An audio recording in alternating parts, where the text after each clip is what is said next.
Happy holidays, everybody. I thought I would come do another quick video, and yes, Tiffany, I'm a little addicted to the wig. It does make it pretty easy to get ready to do a video, but I thought I would share with you how I put together a quick advent calendar for Parker yesterday. And yeah, I was a little delayed since it's not exactly December 1st anymore, but what I thought I would show you is how you can take a large set of something. So for Parker, in Parker's case, he loves Legos. He's always wanted this holiday set. And I thought this would be a fun way to get him a more advanced set. So Lego does make a pre-made advent calendar. They're usually really hard to find. They sell out really early. But they're also simple for somebody who's really into Legos and in 4th grade like Parker is. So I took this more complicated set that he's always wanted, and I spent all day yesterday sorting out the pieces and making sure that I had a pretty equal amount of pieces, one for each day of Advent. So 24 different days of putting together this Lego piece by, stage by stage by stage. And I thought I would share with you how I put all the Legos together in an Advent form that's very inexpensive and easy to do, and you probably have the things laying around your house.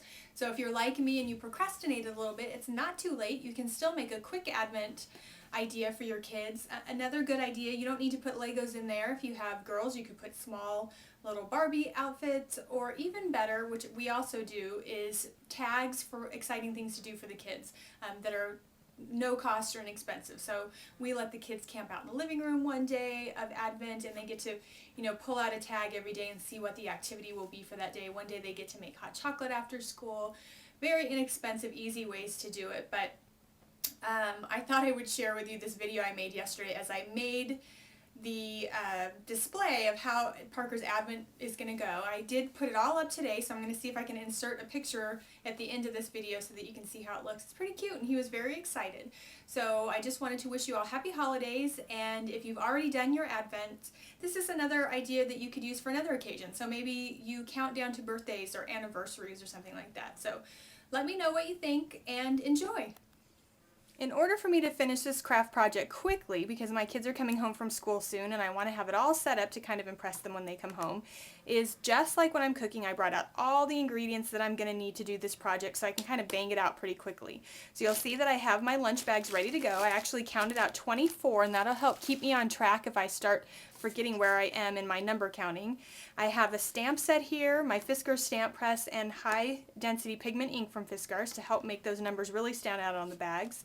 And you may notice here that I don't have any number stamps. I just didn't have any when I looked through my stash. So instead of panicking or going out to the store and buying numbers, which I might not need for anything else, I decided that I could use one of my favorite alphabet stamps that I've had for a long time from Fiskars. This was the Heidi Grace brand. And I realized if I just use the X, the V, and the I can do Roman numerals, which actually is going to be great because my little boy loves Greek and Roman mythology. He's really good at things like Roman numerals, actually better than I am. I had to Google Roman numerals to make sure I was writing the numbers correctly, but he's going to get a kick out of it. And it's also kind of a learning tool because I'm going to mix these bags up. So every morning he's going to have to remember how to read Roman numerals in order to grab the right bag. So a little bit of teaching, and really a good way to save money so I don't have to go out and buy any number stamps. So I have my X and my V and my I ready to go. And of course the Fiskars stamp press is great for lining up my stamps so that they're going to be even and look nice on the bag because they have this nice grid. So I'm going to press them on here. Now I'm going to start with 24 and work my way backwards. It's just easier for me, and then I'll be able to get a little bit easier as I go along. So I looked it up on the internet, as I mentioned. 24 would be XXVI, so that's 10 plus 10 plus 5 minus 1. I don't have two sets of alphabets, and I don't want to go out and buy an additional set any more than I wanted to go out and buy extra numbers, but it's no problem. I'm just going to work with what I have, and I'm just inking up my stamps here. I'm going to stamp down the letters that I do have. What am I?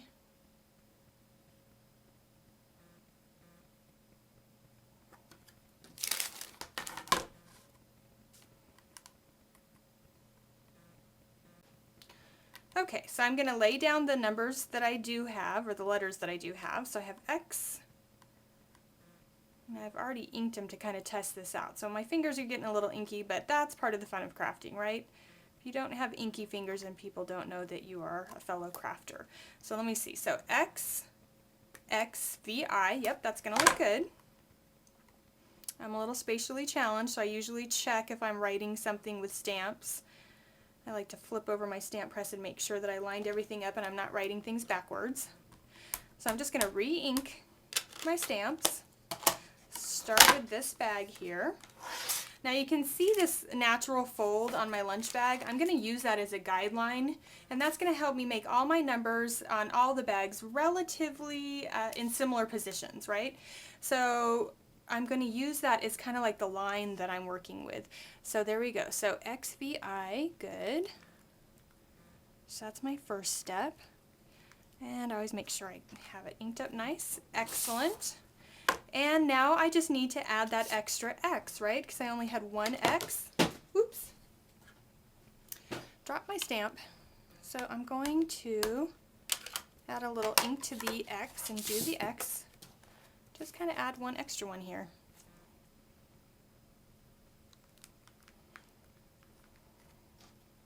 Perfect. So I have 24. So I've started my first bag. Now that I have the hang of it, I'm going to go through and put my numbers on the rest of my lunch bags, and then I'm going to fill them with the Legos, and I'm going to show you the finished product once everything is put up the way that I have it envisioned in my mind. And again, hope I get this done before my kids come home. So I have an hour. We'll see.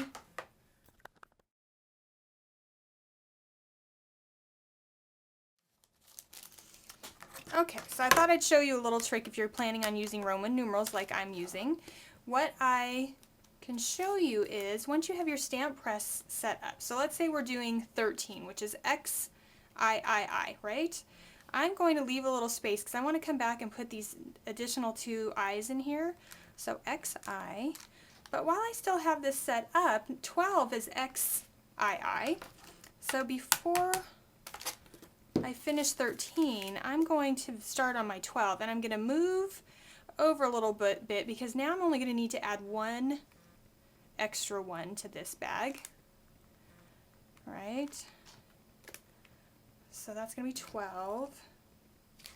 And then let's do 11, which is XI, again, before we go back and fill in number 13. And I'm going to center that right in the middle because it's just an X and an I. So a lot less going back and forth, taking my numbers off. Same thing if you were using regular numbers. So if you had 13, you could leave that 1 on and then do your 3, your 4, your 5, your 6, instead of doing 13 and then taking everything off again. So now all I'm going to do is ink up that I. Let me go back to my 13 where I left space for 2 additional I's. So there's one. I have enough ink on, I can probably move over. And again, not perfect, but I am kind of going for that handicraft, homemade look. And I am fine with that. So let's do 12. And I just needed to add one extra one here. So as you can see, with minimal moving of my stamp press, I have my 13, my 12, and my 11. And I'm ready to go down and work on my other numbers. Now that I have all my bags stamped, you can see I have 24 right here. And that's the one I'm going to start at because we're doing that countdown, how many days left till Christmas.